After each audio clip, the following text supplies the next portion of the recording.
I always expected to get back with Bob. And because the 6 months that I spent with him are far better than 6 years with someone. He made me laugh, and that is important. You know, he makes my body tingles. I always say that. You wanted to be here for the funeral service of Yes. your late partner, Gully Bop, but this was not possible. So talk to us about that. What prevented it, and how is his death affecting you? His Gully Bop's death has greatly affected me. I don't think I will ever be the same person ever again in life.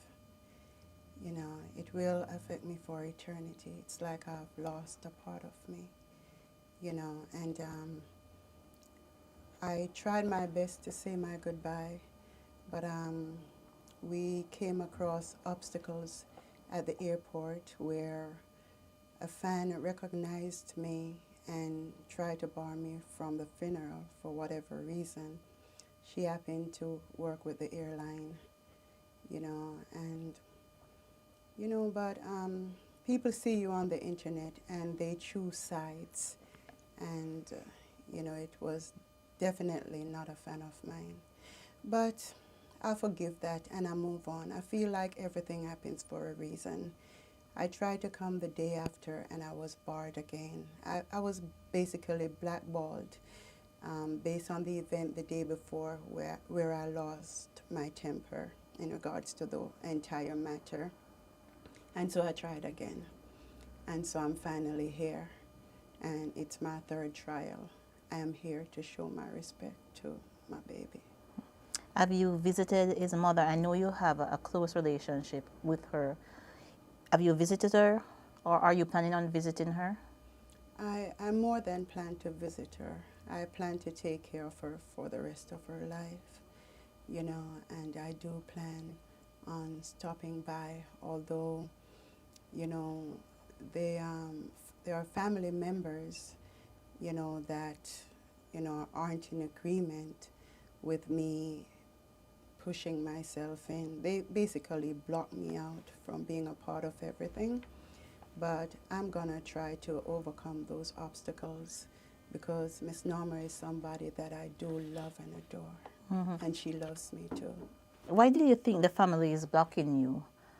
I think it has to do with the loyalty because there are people that have stepped in that claim to be his manager, that they were around in the latter part of his life, so I think they want to remain loyal to them, you know. Mm-hmm. All right, speak to us about the relationship that you shared and the bond that you had with him even after the relationship failed. I always expected to get back with Bob. And because the 6 months that I spent with him are far better than 6 years with someone, he made me laugh, and that is important. You know, he makes my body tingles. I always say that. Gully Bop is the best kisser ever. And he took care of me. He would put on my boots, prepare my clothes. You know, before he went on the streets, he would make sure that I eat. You're here now with your family, three of your daughters. Mm-hmm. So speak to us about that mission and the importance of family. Your children are always by your side. Your children and grandchildren are always with you, especially Yes. Destiny. Well, it's very important to protect my daughters because I somehow wasn't really protected in life. I went through certain things as a child, and no matter what I'm going through, I make sure that they are by my side or I'm by their side to protect them. Destiny is my ride or die. She takes care of me, and we don't often agree, but that is good for me because her mind is way ahead of mine. She's from the younger generation, So she's also the eyes for me. What I don't see, she see ahead. And at the time, we may not agree, but later on, I realize all that she's saying. Hmm. As it relates to your career, what are you working on? What are your plans for 2024? 2024, I will be embarking on the continent of Africa. That is my main focus, to expand and to be an ambassador for reggae music, throughout East Africa, West Africa. I love Africa.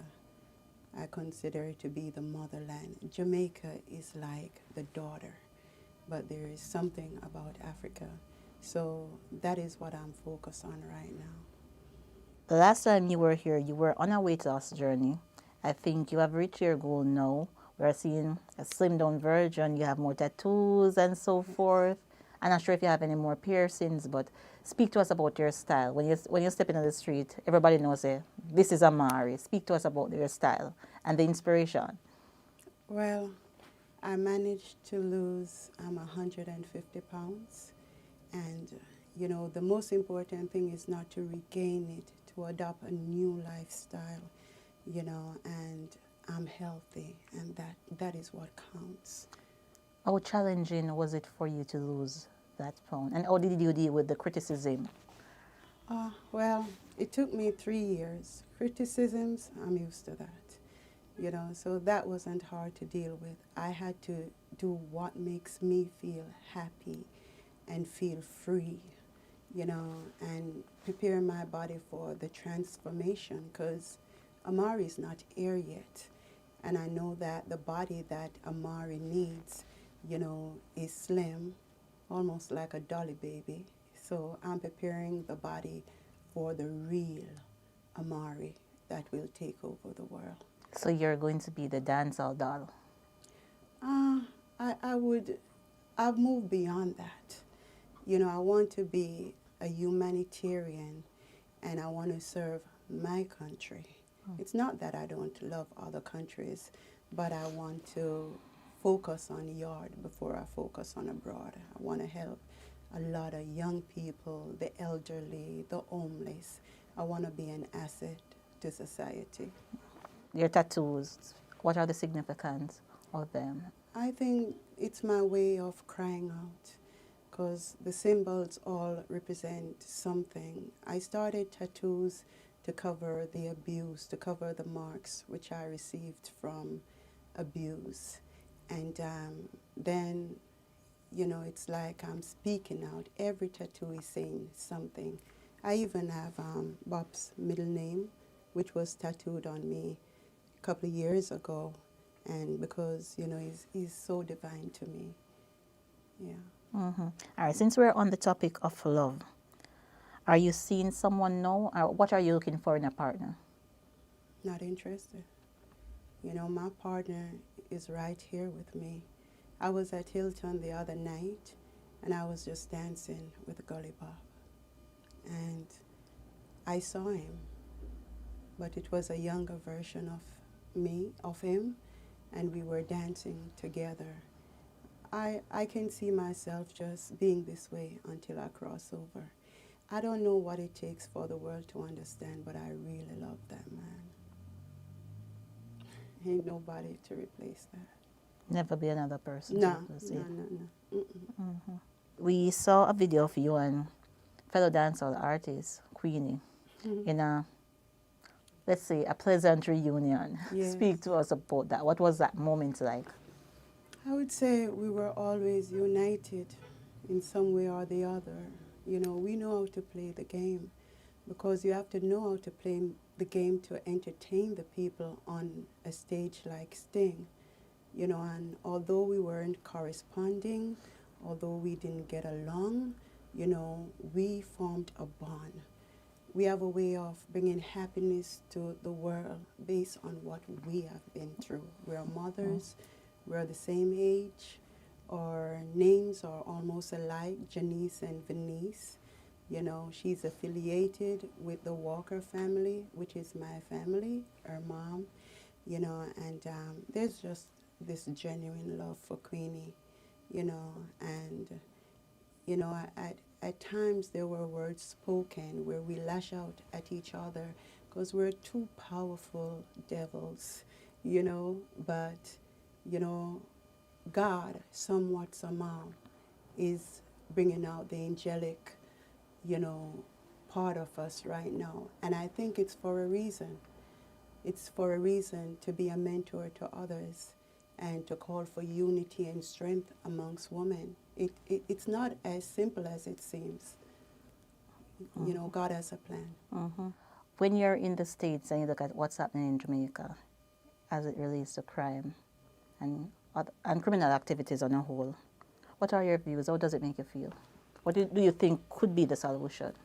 Well, I'm saddened by the fact of recently a 14-year-old was beaten by several women in regards to a man's situation.